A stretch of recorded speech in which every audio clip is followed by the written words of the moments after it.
The most important thing is to keep the most important thing the most important thing. And I think we ended up stopping to 60% of our things we were working on. The narrative of the world is like you want to sit on a beach and sip mojitos. That's dystopian. Success leaves clues. And when scaling an e-commerce brand, who better to learn from than the founder of Shopify, Tobias Lutke? His platform powers over 4 million online stores, from brand new founders up to multi-billion-dollar brands. So I've been studying Tobias's podcasts, talks, and appearances to find out what are his key lessons for scaling so that you can apply it to your e-commerce brand. If you're a founder doing 10 to 100K a month and you want to scale without burning out, then these principles matter. These are the principles that allow me to scale my own brand beyond £1.5 million in sales and scale the brands of my clients to over 100K a month. So let's dive into Tobias's first principle that we're going to cover today, and that is how businesses need to be legible.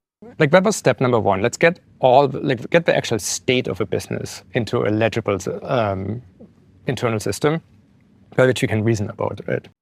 So let's break down what Tobias's points are here for how we can scale our e-commerce brand.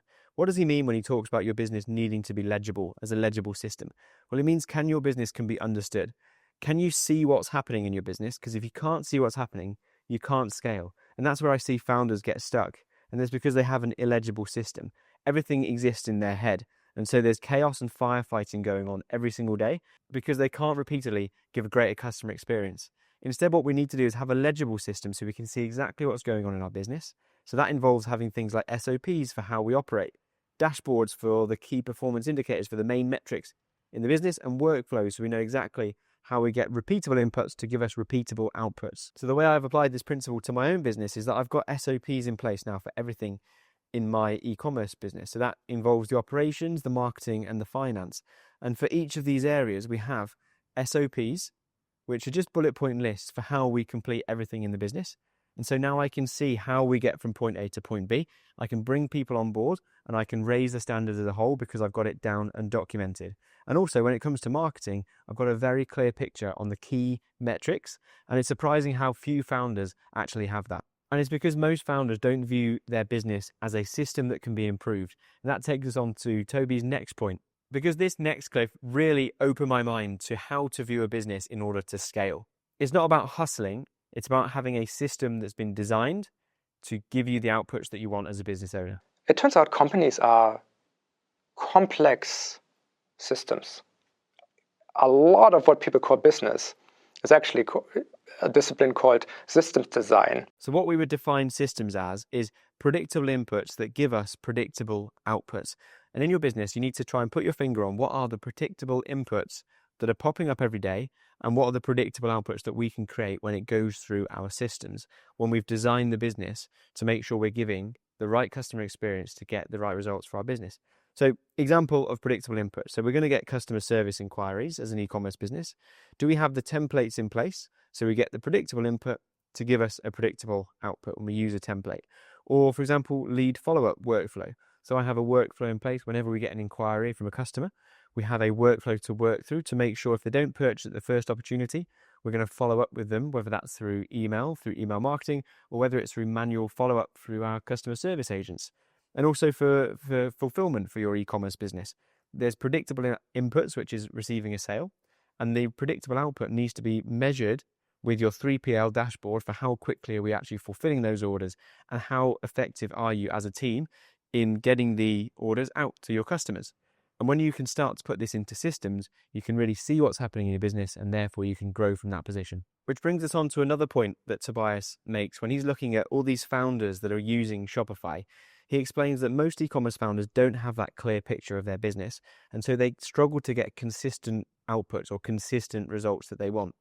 And so he talks about a way to be a solution for this, to solve this, is about looking at the environment that your business exists in. Toolmaker, infrastructure thinker in my entire life. And I deeply believe in environments that cause people to accomplish bigger and better things than what they even imagined they could have done.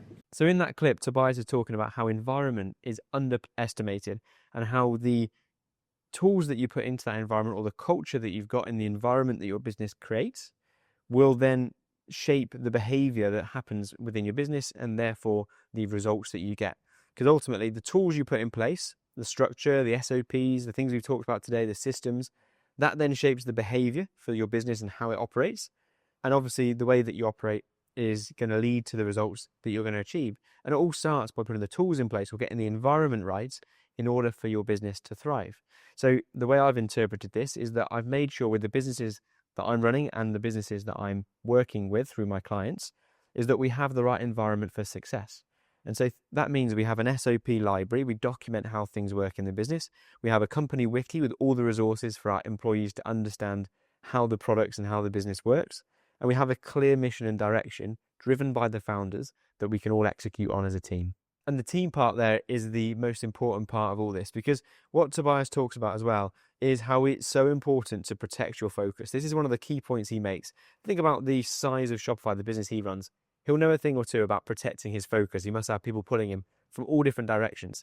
But he applies that to the small and medium-sized business owner that runs Shopify stores on his platform. And something I've seen from my experience working with e-commerce founders is that oftentimes the thing that burns out an e-commerce founder is not protecting their focus. It's being pulled in every different direction with all these shiny objects and potential improvements they could make to their business. And they don't know how to differentiate between founder tasks and non-founder tasks. So Toby puts it really well with this clip. The most important thing is to keep the most important thing the most important thing. So Toby's job and your job as an e-commerce founder is to be able to differentiate between the founder task and the not founder tasks.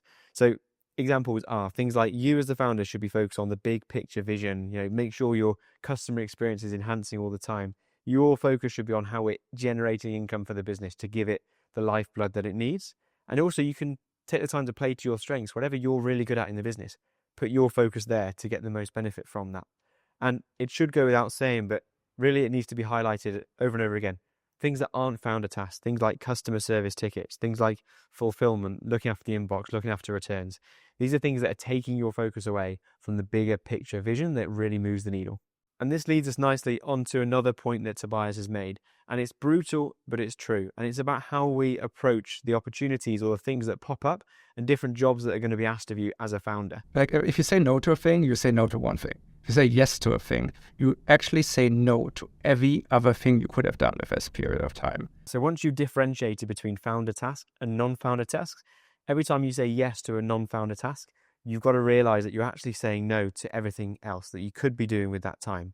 So one yes to a non-founder task equals no to finding your best customers and getting out there and selling more to them. It's saying no to income generation, no to vision, no to customer experience, no to strategy, no to the things that really move the needle in your business, because you're saying yes to the small one-off tasks that sound like a good idea in the moment, but really are harming your business in the long run. Now, onto the final key theme that I've learned from Toby when listening to his podcasts and his content, and it's the way he defines success. And I think if we all adapted this definition, we'd all get much further. And this clip is one of my favorite clips from him. Life is best lived working hard, solving difficult problems, surrounded by friends. Like, this is what you should be doing. And hard doesn't mean crazy hours. It just means intentional, caring. Now, I think that's what every e-commerce founder needs to realize, that meaningful work doesn't mean clearing out your inbox. It doesn't mean the day-to-day mundane tasks and getting caught up in the weeds and just doing the busy work day-to-day, working in your business. Real meaningful work is working on the business, solving the problems that matter to you and to your team. It's about doing the strategy to fix those problems. It's putting a brand together, making sure your product is exceptional, and the leadership of a team that brings everyone forward. That's the kind of meaningful work that if you define success as that, then you'd be succeeding every single day when you put your time towards that, rather than just the busy work. So with that said, I hope you've enjoyed learning from Tobias's points as a Shopify founder. As e-commerce brand owners, we can certainly learn a lot from him and be grateful for him to making small and medium businesses so easy to run online. So if you want to build a brand that scales like Shopify, not because you're working harder, but because you're putting your time into the things that matter most, then that is exactly what I love to do with my clients' businesses. And so if you want me to look at your business and see how these principles would apply to your situation, then feel free to book in a call and we can discuss your goals and your business. So with that said, thank you for watching the video today.